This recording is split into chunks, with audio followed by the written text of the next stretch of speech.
अजीबोगरीब दावा कर दिया नादी। उन्होंने कहा जी इमरान खान अपनी बहनों से मुलाकात में कुछ ऐसी बातें की उन्होंने जिनसे उनके भारत से राब्तों का पता चलता है। हमारे पास शवाहिद है, ज्यादा बता नहीं सकता, बस ये कह सकता हूं कि इमरान खान इस मुल्क के लिए खतरा है, ये राणा सनाउल्लाह ने कहा। अब मैं हैरान हूं कि राणा सनाउल्लाह साहब ने ये स्टेटमेंट क्या दे दी।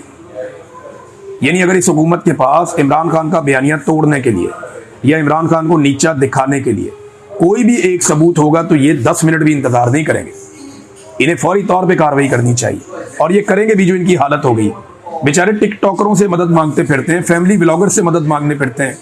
इनकी इतनी पतली हालत हो गई है कि दोबारा पाकिस्तान में फेडरल मिनिस्टर कह रहा था कि ट्विटर हम फिर बंद कर देंगे पाकिस्तान में, हम ट्विटर को कंट्रोल नहीं कर पा रहे, ट्विटर हमारे साथ मदद नहीं कर रहा। जो एक्स का प्लेटफॉर्म है इलॉन मस्क का, वो हमारे साथ मदद नहीं कर रहा, हम उसे पाकिस्तान में बैन कर सकते हैं।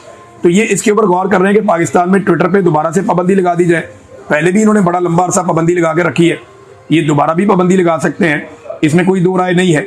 लेकिन अगर इमरान खान के खिलाफ इस किस्म के शवाहिद इनके पास हों, मेरे ख्याल में ये सुबह का इंतजार ना करें, ये फौरी तौर पर उन शवाहिद की बुनियाद पर एक बयानिया खड़ा कर